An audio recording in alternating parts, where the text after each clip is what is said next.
So yeah, if you're just coming into the recording, in order to go deep with me in this particular share, I'd like you to just relax and let go for a minute and really take this in.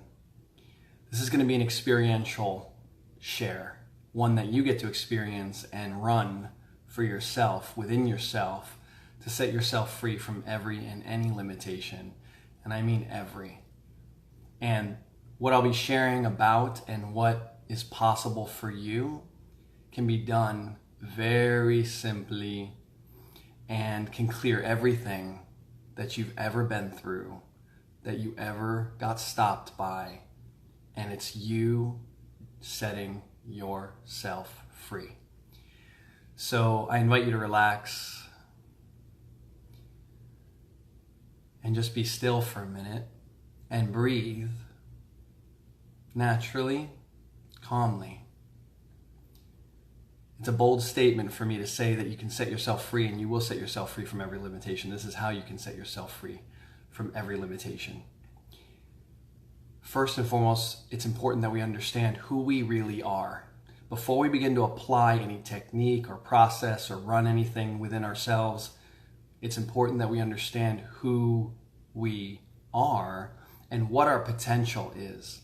Who we are and what our potential is essential in our awareness. When we gather that, when we're connected to that, then we can apply ourself to ourself. Now I'm going to distinguish little self from higher self. Little self is the personality. It is the created self. It is the designed self. It consists of thoughts. It consists of feelings. It consists of actions in the sense that memories contain motion, movement, and action. The higher self is the cause. The higher self is the awareness. The higher self is the generator of thought, generator of emotion, generator of action, capable of producing results in the world. So as a cause, understanding yourself as a cause, you're not your personality. Your personality is designed, and it can change. How do I know? I used to be a criminal, and I used to be a drug dealer, and I used to be a totally different person. My personality was designed. I designed it based on that which was around me, that which I grew up around, and designed myself to be a criminal, a drug dealer, a thug, somebody who robbed people, who took advantage of people. That was a design. Now it was designed by limited viewpoints that I had and influences that I had around me, and that's just what was so. When I ran into the muck, I redesigned myself. I redesigned my personality. So it's important for us to not get caught up in the I am this way, I am this person, these are my beliefs. Beliefs are created things. It's not bad to have them, but they can be very detrimental when we don't understand that beliefs are created. They are not the creator that you are. Creator is cause. It has no substance that you measure in the physical universe, right? That's the spiritual being or spiritual entity that you really truly are. And take away the metaphysical woo-woo stuff. Just imagine yourself as a space capable, an emptiness, capable of producing thought, producing emotion, producing action, producing results in the physical universe, right? And then that same entity that you are, that is not thought, but produces thought, interprets the results, what we see, what we sense, feel, and experience in the physical universe. We interpret that. We assign meaning. And meaning is our ability to associate our experiences and the sensory input to either pain or pleasure. And there's no right or wrong way necessarily to do this. There are things that produce greater life and expansion for ourselves, and there are things that produce death. If you want to go right and wrong would be that which produces life for the greatest number of beings, and wrong would be that which produces death and decay for the greatest number of beings. So those are your degrees of right and wrong, right? If you're going to transform yourself, it's important to know who you are. It's important to know your potential. It's important to know what's really possible. And in order to do that, we got to rise above even the greatest, most positive belief system that we have is still a limitation. It's still a limitation because it's fixed, it's constrained, it belongs in the domain of thought, and it creates emotion, or it's connected to emotion within our bodies, and we act from that. It's not bad or wrong to have thoughts and emotions or belief systems. But when we don't understand that we are not those things, then we can subtly disconnect. This would be like the concept of idolatry in ancient worlds, and even today there's still idolatry, right? We maybe don't worship idols of stone and metal or images and things of animals and whatever else like we think of those people back there, but we have idols today. Idols are belief systems. Idols are fixed thoughts and emotions. Idols are our fixed behavior patterns. We worship things. We adore them. We believe in them more than we believe in the limitless self that we are. And I don't care how spiritually evolved or developed you are, or I am, I'm continuously checking myself, reminding myself that I am above all of that. I'm beyond all that. The true me is beyond all of that. If you're going to transform and relieve yourself of every limiting belief and every limit ever experienced historically, it's important that you get who you are. No matter who you were experiencing yourself to be as a child, no matter what you did, no matter what was done to you, everything that happened is just something that happened. And then the infinite potential that you are, that was experiencing everything within your body, mind system, had formed certain conclusions about who you are, what the world is, what's actually possible or not. And that series of events unfolding and conclusions and decisions and categorizing and organizing your experience to pain and pleasure, that begins to form a personality from which you operate and all your behavior is driven. To set yourself free from every limitation, it's important to understand that the you that you really are is above everything you've ever been through. It's above language even. It's above every concept you have. It's above every experience you've had. It's above everything you've ever done. In fact, the inner you, the real you, is innocent and blameless. Whatever happens through the body mechanics, which I'm talking to be the thoughts and the emotions and their whole configuration, whatever happens in your body mechanics is just machine operations. The body is very machine-like. It's an extremely complex and well-designed machine in a lot of ways. And at the same time, it's still a machine, and you are not a machine. It's like saying that you're your car, right? You get into a car, you turn the car on, you drive the vehicle around, right? Your body is a vehicle. Your mind is a vehicle. Your emotions are a vehicle. Emotions are like feedback, they are a feedback system that tell us whether our efforts are effective or not, right? Emotions, like if we feel good, it's because we perceive that our efforts are effective. We perceive that our actions are effective and we feel good about that. If we believe our efforts were not effective, we feel bad about that. Emotions are feedback. And there's a lot of ways to configure that intentionally, on purpose, by design. And when you start to design yourself consciously by getting that what you believe, what you know, who you are, is not the designed personality, what I call the little self, which isn't wrong or bad to have. It's not beneficial in my observation and coaching and working with people and setting them free, giving them the power to set themselves free, really, from their beliefs and who they think they are and what they think happened to them and how it limited them.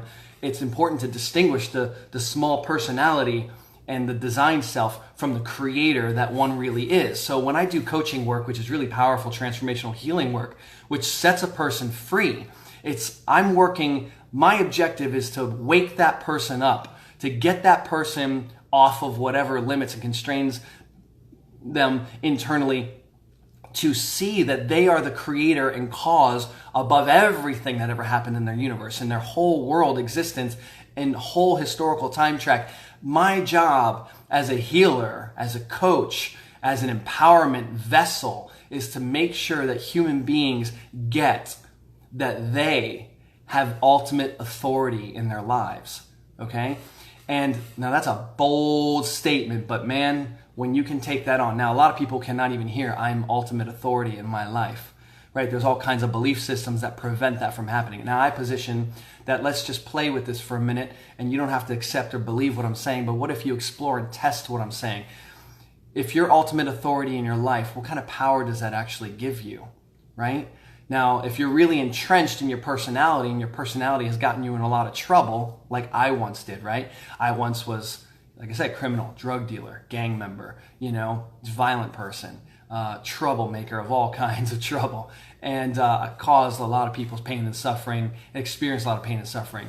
Now, if I overly identify with that, I might not be able to accept that I'm ultimate authority in my life. At that time, I had to, accept that I don't know what I'm doing and I have no real power, because the personality, I was so entrenched in my identity that my identity, I discovered, was corrupt. It was causing my own decay and the decay of others. And I finally, had an awakening, like, oh my God, this is not the way to be living and doing anything in life. This is a way leading straight to death, ultimately led to me nearly dying from an overdose, right? That nearly dying from an overdose was my awakening to realize, okay, something's not working with how I've configured myself throughout the years. I finally got humble enough to say, I don't know what I'm doing. Now, in order to get that you're the ultimate authority of your life, you might first have to realize that you have no clue what you're doing with your life. And that can be a very scary place to be, because a lot of our beliefs that have us feeling like we're surviving. I thought I was surviving, doing all kinds of things that were ruining my life and the lives of others. I believed, though, deeply that I needed to be doing that stuff. And I wasn't, I was incorrect. It led to a lot of pain. So to be the authority in your life, ultimately, you might have to first get that there are things about your thinking, feeling, and acting that do not show up as ultimate authority. And it's okay if you don't see yourself as ultimate authority. It may be okay right now if you get that, well, hey, like a part of myself, like I don't trust myself so much. That's not a bad place to be. It's possible to hold both things in mind. On one hand, I don't trust myself too much. In fact, this is what I'm positioning as important and powerful and necessary for one to be truly wise and truly capable of setting oneself free. One is not to trust oneself too completely, right? That's that lower personality, developed personality that I talked about earlier. The other is to get oneself is, at some level, the highest cause in one's own experience and universe of existence, right?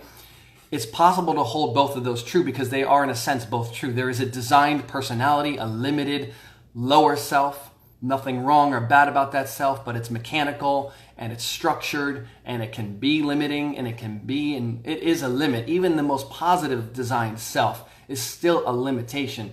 From this space of the ultimate authority that you are as a spiritual entity that is cause, that is awareness, capable of producing thought, capable of producing emotion. You generate yourself from this space. This space right here, ultimate authority space, is getting that, hey, I am that I am. I exist that I exist, and I'm capable of producing action. I'm capable of producing first thought, first emotion, first action, and then results, right? It's like boom, boom, boom, sequential. Now, this model is a model, and try on this model. Just try it on, test it. You can throw it away when you're done. But try on that there's an ultimate authority that you are at the essence and core of your own nature, right? You are ultimate authority, capable of producing thought, producing emotion, producing action, producing results, producing the meaning, right? That you're the one that generates the meaning. For example, watching a lot of abuse happen in my household growing up, it was very disempowering for me as an experience. The meaning I gave it limited me. And it limited what I thought possible in the world. It limited my viewpoint of what the world was. But looking back now, I've been able to deconstruct the meaning that I created back as a child. And I've been able to reconstruct the meaning.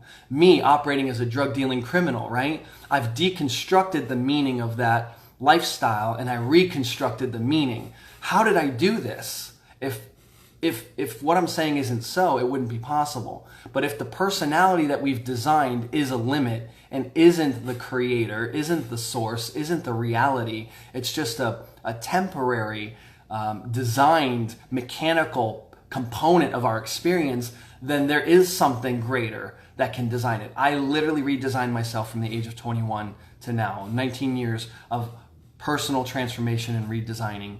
And I am no longer anything resembling anything close to what I was.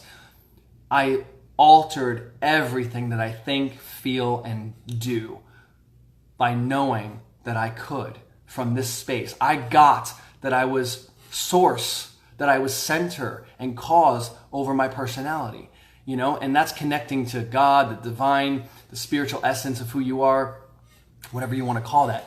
So, in my business program, Accelerate Your Launch, right? We are definitely dealing with your business, launching your business, helping you plan your business, design your business, and then launch your business powerfully and then grow your business. But ultimately, what I bring to the table is launching you.